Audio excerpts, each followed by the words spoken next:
ನಿಮ್ಮ ಜಿಲ್ಲಾ ಉಸ್ತುವಾರಿ ಮಂತ್ರಿಗಳು ನಾವೇನು ಬಿಜೆಪಿ ಅವರಿಗೆ ಅಟೆಂಡೆನ್ಸ್ ಹಾಕ್ಬೇಕಲ್ರಿ? ಜನರಿಗೆ ತಾನೇ ಅಟೆಂಡೆನ್ಸ್ ಹಾಕಬೇಕು. ಅಟೆಂಡೆನ್ಸ್ ಹಾಕಿಲ್ಲ ಅಂದರೆ ಜನರು ತೀರ್ಪು ತಗೋತಾರೆ, ಜನರು ನಮ್ಗೆ ಶಿಕ್ಷೆ ಕೊಡ್ತಾರೆ ಚುನಾವಣೆಯಲ್ಲಿ. ಇವ್ರ ಹತ್ರ ಹೇಳ್ಬಿಟ್ಟು ಹೋಗ್ಬೇಕಾ? ಇವ್ರ ಹತ್ರ ನಾವು ಕೊಡ್ಬೇಕಾ? ನಮ್ಮ ಏನು ದಿನಚರಿ ಇವ್ರ ಹತ್ರ ಕೊಡ್ಬೇಕಾ?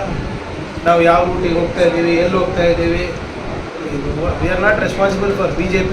ಅಪೋಸಿಷನ್ ಇದ್ದಾರೆ, ಕೇಳಲಿ, ಟೀಕೆ ಮಾಡಲಿ, ಅವ್ರದ್ದೇನಾದರೂ ಸಲಹೆಗಳಿದೆ ಸ್ವೀಕಾರ ಮಾಡೋಣ. ಸುಮ್ಮನೆ ಟೀಕೆ ಮಾಡೋಕ್ಕಲ್ಲ. ಈಗ ಇವರು ಹಿಂದೆ ಪ್ರವಾಹ ಬಂದಾಗ ಇವರೆಲ್ಲ ಎಲ್ಲಿದ್ರಿ? ಕಲಬುರಗಿಗೆ ಒಂದು ಮಂತ್ರಿ ಕೂಡ ಯೋಗ್ಯತೆ ಇರಲಿಲ್ಲ BJPಗೆ. ಒಂದು ಮಂತ್ರಿ ಕೊಟ್ಟಿದ್ದಾರ ಹಿಂದಿನ ಸರ್ಕಾರದಲ್ಲಿ? ಇವ್ರೇನು ಮಾತಾಡ್ತಾ ಇದ್ದಾರೆ? ಕಲ್ಯಾಣ ಕರ್ನಾಟಕದಲ್ಲಿ ಎಷ್ಟು ಚೆನ್ನಾಗಿ ನೋಡ್ಕೊಂಡಿದ್ದಾರೆ ಅಂತ ಹೋದ ಬಾರಿ BJP ಸರ್ಕಾರ ಇದ್ದಾಗ ಅದಕ್ಕೆ ಜನರಲ್ಲ ಇಷ್ಟು ಭಾರಿ ಬಹುಮತದಿಂದ ನಮ್ಗೆ ಗೆಲ್ಲಿಸಿದ್ರು. We are responsible government, we are responsive government. ನಾವು ಮಾಡ್ತೀವಿ. ಇವರು ಇದೇ ತೇಜಸ್ವಿ ಸೂರ್ಯ ಇವಾಗ ಹಿಂದುತ್ವ ಅಂತ ಓಡಾಡ್ತಾ ಇದ್ದಾರಲ್ಲ, ಯಾವ ಕಾಲೇಜಲ್ಲಿ ಓದಿದ್ದು, ಯಾವ ಸ್ಕೂಲಲ್ಲಿ ಓದಿದ್ದು? ಕಾನ್ವೆಂಟ್ನಲ್ಲಿ. ಹೌದಾ? ಇವ್ರು ಯಾವುದೋ RSS ಶಾಖೆನಲ್ಲಿ ಓದಿಲ್ಲ, ಇವ್ರು ಕಾನ್ವೆಂಟ್ನಲ್ಲಿ ಓದಬೇಕಂತೆ, ಇವ್ರಿಗೆ ಇಂಗ್ಲೀಷ್ ಗೊತ್ತಾಗಬೇಕಂತೆ, ಇವ್ರು ಒಳ್ಳೊಳ್ಳೆ ಸ್ಕೂಲ್ಗಳಿಗೆ ಕಳಿಸ್ಬೇಕು, ಅಬ್ರಾಡ್ ಹೋಗ್ಬೇಕಂತೆ. ಆದರೆ ಹಿಂದುಳಿದ ವರ್ಗದವರು, ದಲಿತರು, ಅವರಿಗೇನು ಆಗಬಾರ್ದಂತೆ. ಚೆಕ್ ಮಾಡ್ಕೊಳ್ಳಿ, ಇವರೆಲ್ಲ ಇವ್ರ ಮಕ್ಕಳು ಮೊಮ್ಮಕ್ಕಳೆಲ್ಲ ಯಾವ್ಯಾವ ಸ್ಕೂಲ್ ಯಾವ್ಯಾವ ಕಾಲೇಜಲ್ಲಿ ಓದ್ತಾ ಇದ್ದಾರೆ ಅಂತ ನೀಡಲಿ. ಯಾಕಂದ್ರೆ ಅವ್ರದ್ದೇ ಮಲ್ಲಿಕಾರ್ಜುನ್ ಖರ್ಗೆ ಪ್ರಧಾನಮಂತ್ರಿ ಅಂದರೆ ಕಲ್ಪನಾ ಇದು ಇದೆಯಾ, ಪ್ರಜ್ಞೆ, ಸಾಮಾನ್ಯ ಪ್ರಜ್ಞೆ ಇದೆಯಾ ಅವರಿಗೆ? ಮಾತಿದ್ರೆ ರಾಹುಲ್ ಗಾಂಧಿ ಉತ್ತರಿಸ್ಬೇಕು, ಸೋನಿಯಾ ಗಾಂಧಿ ಉತ್ತರಿಸ್ಬೇಕು, ಖರ್ಗೆ ಅವರು ಉತ್ತರಿಸ್ಬೇಕು. ಮತ್ತು ಇವ್ರು ಡೆಲ್ಲಿನಲ್ಲಿ ಇವರೇನು ಕತೆ ಕಾಯ್ತಾ ಇದ್ದಾರೆ, ಮೋದಿ ಅವರು ಮತ್ತು ಅಮಿತ್ ಶಾ ಅವರು? ಈ ಸಮೀಕ್ಷೆ ಮೂಲಕ ರಾಜ್ಯ ಸರ್ಕಾರ ಪಗಡೆ ಆಟ ಆಡ್ತಾ ಇದೆ ಅಂತ. ಈಗ ನಮಗೆ ಸಮೀಕ್ಷೆಗೆ ವಿರೋಧ ಇಲ್ಲ, ಆದರೆ ಅವರು ಜಾತಿ ಒಡೆಯ ಇಲ್ಲ. ಮೋದಿ ಅವರು ಜಾತಿ ಸಮೀಕ್ಷೆ ಮಾಡ್ತೀನಿ ಅಂತ ಒಪ್ಕೊಂಡ್ರಲ್ಲ, ಅದು ಮಾಸ್ಟರ್ ಸ್ಟ್ರೋಕಾ? ನಾವು ಜಾತಿ ಸಮೀಕ್ಷೆ ಅಲ್ಲ, ಯಾವ್ಯಾವ ಜಾತಿಗಳು ಶೈಕ್ಷಣಿಕವಾಗಿ, ಆರ್ಥಿಕವಾಗಿ ಮತ್ತು ಸಾಮಾಜಿಕವಾಗಿ ಹಿಂದುಳಿದಿದೆ ಅಂತ ತಿಳ್ಕೊಳ್ಳೋದು ತಪ್ಪ. ಆಮೇಲೆ ಇದು ದತ್ತಾಂಶ ಪಡೆದೇ ಇಲ್ಲ. ನಾವು ನಿಯಮಗಳು ಮಾಡಬೇಕು, ನೀತಿಗಳು ಮಾಡಬೇಕು. ನಾವು ನೀತಿಗಳು ಮಾಡಿದಾಗ ನೀವು ಕೇಳ್ತೀರಾ, ಎಲ್ಲಿಂದ ಬಂದು ಈ ನೀತಿ ಯಾಕೆ, ಆ ನೀತಿ ಯಾಕೆ, ಈ ಯೋಜನೆ ಬರೀ ಈ ಸಮಾಜದವ್ರಿಗೆ ಯಾಕೆ ಅಂತ ಕೇಳ್ತೀರಲ್ರಿ? ಸ್ವಲ್ಪ ಕಾಮನ್ ಸೆನ್ಸ್ ಇದೆಯಾ ಇವರಿಗೆ, BJPನವರಿಗೆ? ಇವ್ರ ಯೋಗ್ಯತೆಗೆ ಸೆನ್ಸಸ್ ಮಾಡೋಕ್ಕಾಗಿಲ್ಲ 10 ವರ್ಷದಲ್ಲಿ. ಇವ್ರು ಸೆನ್ಸಸ್ ಮಾಡಿದರೆ ನಮಗೇನು ಅಗತ್ಯ ಆಯ್ತು ಇದು ಮಾಡೋದು? ಬಿಕಾಸ್ ಇವರು ಸೆನ್ಸಸ್ ಮಾಡಿದ್ರೆ, ನ್ಯಾಷನಲ್ ಸೆನ್ಸಸ್ ಏನಾದರೂ ಮಾಡಿದ್ರೆ ಮೋದಿಯವರ ಬಂಡವಾಳ ಬಯಲಾಗುತ್ತೆ.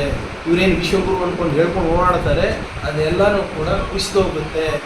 ಮೋದಿಯವರ ಏನು ಮಾಸ್ಟರ್ ಸ್ಟ್ರೋಕ್ ಹಿಡಿದು ನಿಜಾಂಶ ಗೊತ್ತಾಗುತ್ತೆ ಅಂತ ಯಾಕೆ ಮಾಡಿಲ್ಲ ರೀ? ಸೆನ್ಸಸ್ ಯಾಕೆ ಮಾಡಿಲ್ಲ ಹೇಳಿ ನನಗೆ? ನ್ಯಾಷನಲ್ ಸೆನ್ಸಸ್ಸು ಇಷ್ಟೊತ್ತಿಗೆ ಆಗಬೇಕಾಗಿತ್ತು. ನ್ಯಾಷನಲ್ ಸೆನ್ಸಸ್ ಆಗಿದ್ದಿದ್ರೆ ಇದಕ್ಕೆ ಯಾಕೆ ಪೇ ಆಗ್ತಾ ಇದ್ವಿ ನಾವು? ಸರ್ವೆ ಮಾಡಬಾರ್ದ? ಅದು BJPಯವರಿಗೆ ಕಾಮನ್ ಸೆನ್ಸ್ ಇಲ್ಲ. The backward class commission of Karnataka can do surveys. They are entitled, they are empowered constitutionally and legally to do surveys. ಅದು ಮಾಡ್ತಾ ಇದ್ದೀವಿ. ಇವ್ರಿಗೇನು ಕಡಿತಾ ಇದೆ? 180. ಆಮೇಲೆ ಒಂದು ನಿಮಿಷ ಸರ್, ಈಗ ಜೋಶಿ ಅವರು ಮತ್ತು ಇನ್ನೊಬ್ಬ ಯಾರು ಬೆಂಗಳೂರು ಸಂಸದರೊಬ್ಬರು ತೇಜಸ್ವಿ ಸೂರ್ಯ ಹೇಳ್ತಾ ಇದ್ದಾರೆ, ಇದು ದತ್ತಾಂಶ ಮಾರಾಟ ಮತ್ತು ನಾನು ಮಾಡಲ್ಲ. ಜವಾಬ್ದಾರಿ ಸ್ಥಾನಮಾನದಲ್ಲಿರುವಂಥ ಮಾತೇನ್ರಿ. ಆದರೆ ನಾಳೆ ಕಾಸ್ಟ್ ಸೆನ್ಸಸ್ ಇವ್ರು ಮಾಡ್ತಾರಲ್ಲ ಮೋದಿಯವರು, ಅದನ್ನು ಮಾರಾಟಕ್ಕೆ ಇಡ್ತಾರ? ಈ ದತ್ತಾಂಶಗಳೆಲ್ಲ ನೀವೇನು ಸೆನ್ಸಸ್ಸಿಂದ ಮಾಡ್ತೀವಿ, ಎಷ್ಟಿಗೆ ಮಾಡ್ತಾ ಇದ್ದೀರಾ, ಯಾರಿಗೆ ಮಾಡ್ತಾ ಇದ್ದೀರಾ ಅದನ್ನು ಹೇಳಿ. ಮತ್ತು ಇವ್ರಿಗೆ ಗೊತ್ತಿದೆಯಾ? ಡೇಟಾ ಪ್ರೈವಸಿ ಆ್ಯಕ್ಟನ್ನ ಹೇಗೆ ಬಾಂಬೆ ಹೈಕೋರ್ಟಲ್ಲಿ ಸ್ಟೇ ಸಿಕ್ಕಿದ್ದು ಮರ್ತೋಗ್ಬಿಟ್ಟಿದ್ದಾರೆ.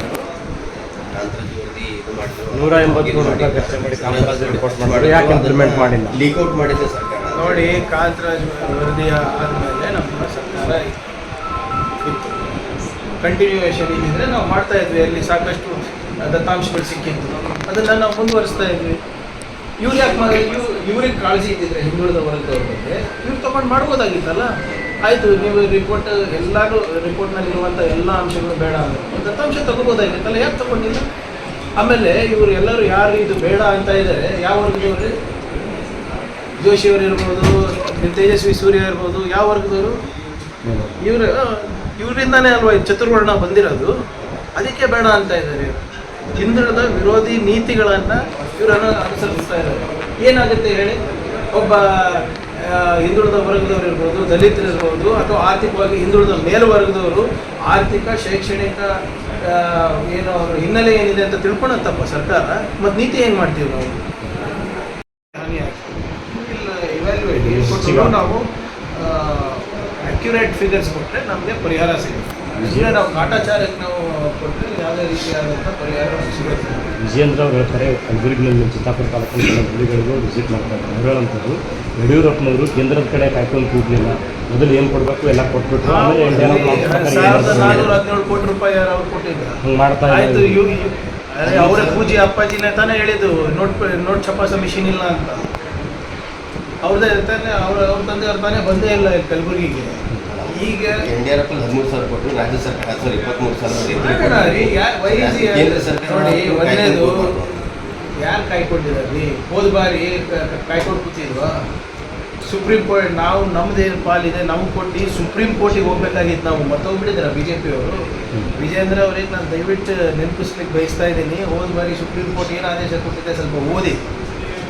ರಾಷ್ಟ್ರ ಸರ್ಕಾರ ಕೇಂದ್ರ ಸರ್ಕಾರದ ಬಗ್ಗೆ ರಾಜ್ಯ ಸರ್ಕಾರ ನಮ್ಮ ಕರ್ತವ್ಯ ನಾವು ಮಾಡಿದ್ಮೇಲೆ ನಿಮ್ಮ ಹತ್ರ ಕೇಳಿತ್ತು. ಆಮೇಲೆ ಅವಾಗ ಏನು BJP ಅವ್ರು ಹೆಂಗೆ ಬಿಂಬಿಸ್ತಾ ಇದ್ದಾರೆ ಅಂದರೆ ನಮ್ಮ ಮೇಲೂ ಭಾಳ ದೊಡ್ಡ ಉಪಕಾರ ಮಾಡ್ತಾ ಇದ್ದಂಗೆ ಇದೆ ಅಲ್ಲ ಕೇಂದ್ರ ಸರ್ಕಾರ. ತೆರಿಗೆ ನಮ್ಮದು, GST ಪಾವತಿ ಮಾಡ್ತಾ ಇರೋದು ನಾವು. ಏನು ನಿಮ್ಮ IT ಏನು ಎಕ್ಸ್ಪೋರ್ಟ್ಸ್ನಲ್ಲಿ 4.5 ಲಕ್ಷ ಕೊಡ್ತಾ ಇರೋದು ನಾವು. ಏನು ದೊಡ್ಡ ಉಪಕಾರ ಮಾಡ್ತಾ ಇದ್ದೀರಾ ನೀವು? ನಮ್ಮ ಬೆವರಿಗೆ ತಕ್ಕ ಬೆಲೆ ಕೊಡಿ ಅಂತ ಇದ್ದೀವಿ ಅಷ್ಟೇ. ಏನು ಕಷ್ಟಪಟ್ಟು ಕನ್ನಡಿಗರು ಬೆವರು ಸುಸ್ತಾ ಇದ್ದಾರಲ್ಲ, ಅದಕ್ಕೆ ಕೂಲಿ ಕೇಳ್ತಾ ಇರೋದು ಸ್ವಾಮಿ, ಪುಕ್ಸಟ್ಟೆ ಏನು ಕೇಳ್ತಾ ಇಲ್ಲ. ಆಮೇಲೆ ನಮ್ಮ ಕರ್ತವ್ಯವನ್ನು ನಿರ್ವಹಿಸ್ಬಿಟ್ಟು ನಮ್ಮ ಜವಾಬ್ದಾರಿಯನ್ನು ಮುಗಿಸಿ ನಮ್ಮ ಕೈಲಿ ಎಷ್ಟು ಹಣ ಆಗ್ತದೆ ಅದು ಕೊಟ್ಬಿಟ್ಟು ಕೇಳ್ತಾ ಇರೋದು. ನೀವೇನು ಮಾಡ್ತಾ ಇದ್ದೀರಾ? ನೀವು ಎಲ್ಲರೂ ಸೇರಿ ಹೋಗಿ ಅಲ್ಲಿ ಸರ್ಕಾರಕ್ಕೆ ಒತ್ತಾಯ ಆಗಬಿಟ್ಟು ಅಲ್ಲಿ ಕೇಳೋ ನಿಮಗೆ ತಾಕತ್ತು ಇಲ್ಲ, ದಮ್ಮಿಲ್ಲ. ಇಲ್ಲಿ ಬಂದು ಸುಮ್ಮನೆ ಮೀಡಿಯಾ ಬಂದು ಹೇಳೋದಲ್ಲ, ಅಲ್ಲಿ ಹೋಗಿ ತೋರಿಸಿ ನಿಮ್ಮ ಪೌರುಷ.